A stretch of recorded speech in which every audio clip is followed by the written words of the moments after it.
नमस्कार, स्वागत है आपका चुनाव आज तक में। मैं हूं आपके साथ श्रुति उपाध्याय। उत्तर प्रदेश में कांग्रेस और समाजवादी पार्टी के गठबंधन ने बीजेपी को बैकफुट पर ला दिया है। दोनों पार्टियों ने यूपी में 43 सीटें हासिल की है, जिसमें समाजवादी पार्टी को 37 सीटें मिली तो वहीं कांग्रेस को 6 सीटें। इससे बीजेपी की मुश्किलें बढ़ गई। लेकिन दिल्ली में कांग्रेस और आम आदमी पार्टी का गठबंधन कोई कमाल नहीं दिखा पाया। दिल्ली की 7 सीटों पर बीजेपी की जीत हासिल हुई है। इसकी क्या वजह है? आखिर दिल्ली में इंडिया गठबंधन का जादू क्यों नहीं चल पाया? इस मुद्दे पर बात करेंगे हमारे साथ चुनाव आज तक के संपादक पीयूष पांडे। सर, दिल्ली में आम आदमी पार्टी का ये प्रदर्शन देखकर क्या आपको लगता है वो बैकफुट पर आ गई है? बैकफुट पर आ गई है, ये तो बहुत आपका अलग तरह का स्टेटमेंट है। बैकफुट पर नहीं आ गई है, लेकिन दिल्ली में आम आदमी पार्टी और कांग्रेस का गठबंधन नहीं चला, ये साफ साफ दिख रहा है, क्योंकि 7 सीटें बीजेपी को हासिल हुई हैं और ये लगातार तीसरी बार है जब बीजेपी ने 7 सीटें दिल्ली की हासिल की हैं। लेकिन इससे भी बड़ी बात यह है कि दिल्ली में उसका वोट शेयर लगभग 54% रहा है, यानी 54% वोट बीजेपी को मिला है और आम आदमी पार्टी और कांग्रेस दोनों मिलकर भी इतना वोट हासिल नहीं कर पाए किसी भी सीट पर कि वो बीजेपी को पटकनी दे पाए। तो एक चीज़ साफ है कि दिल्ली का जो मतदाता है वो बीजेपी के फेवर में था। उसने बीजेपी के कैंडिडेट को जिताया और कहीं भी बीजेपी को चुनौती देता हुआ प्रतीत नहीं हुआ आम आदमी पार्टी और कांग्रेस का गठबंधन। आपने अपने चुनावी प्रचार का अभियान थीम लॉन्च किया था जेल का जवाब वोट से के नारे से। जनता ने वोट तो दिया, लेकिन जेल का जवाब में नहीं बल्कि जेल के समर्थन में। सुप्रीम कोर्ट ने प्रचार के लिए अरविंद केजरीवाल को 21 दिन की मोहलत दी थी।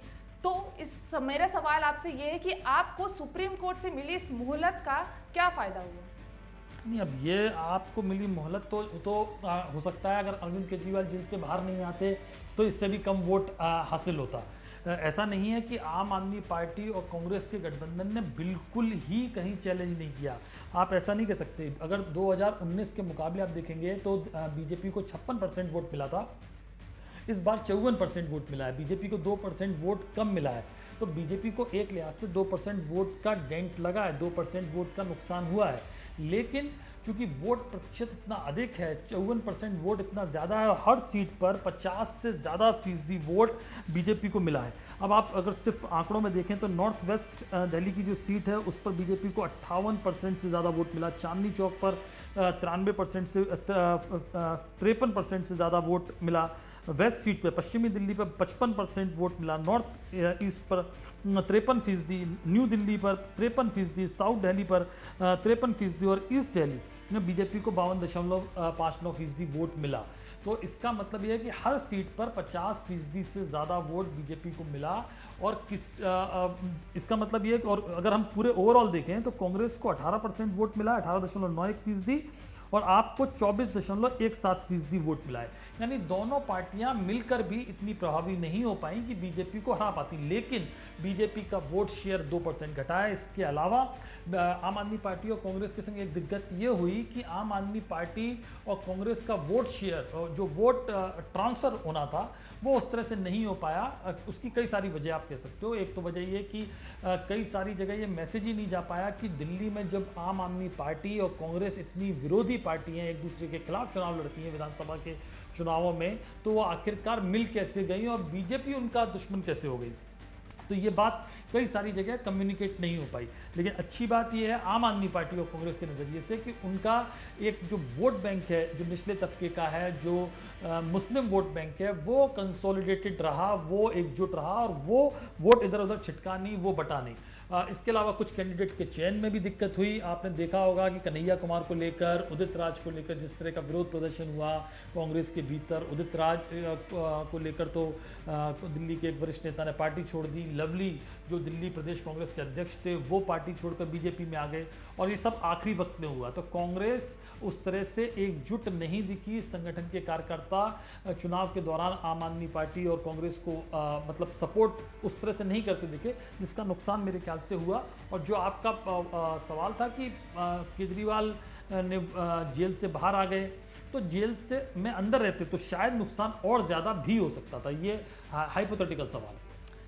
सर, आपके लिए पंजाब का चुनावी परिणाम तो दिल्ली से भी खराब निकला।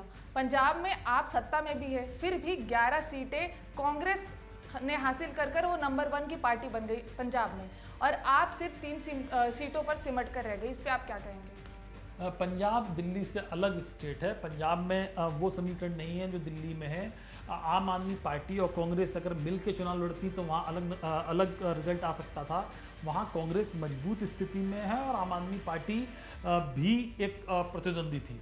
तो आम आदमी पार्टी ने और कांग्रेस वहाँ पर बेसिकली आपस में चुनाव लड़ा है, मतलब एक दूसरे के खिलाफ चुनाव लड़ा है, जिसका नुकसान उसको हुआ है। लेकिन आप ये कह सकते हैं कि अगर वो दोनों साथ मिलकर चुनाव लड़ते, अगर वो मान लीजिए गठबंधन वहाँ पर आम आदमी पार्टी और कांग्रेस का साथ में होता, तो हो सकता है कि शिरोमणि अकाली दल विपक्षी पार्टी के तौर पर उभरता, जो इस बार उसको जगह नहीं मिल पाई। हाँ, आम आदमी पार्टी के लिए डेंट ये ज़रूर है कि वो सिर्फ 3 पार्टी क्यों जीत पाई। क्या विधानसभा में होते हुए भी उसकी पॉलिसी, उसके उम्मीदवार उस तरह से नहीं थे जो लोगों को पसंद आते, और कांग्रेस पर उन्होंने भरोसा जताया।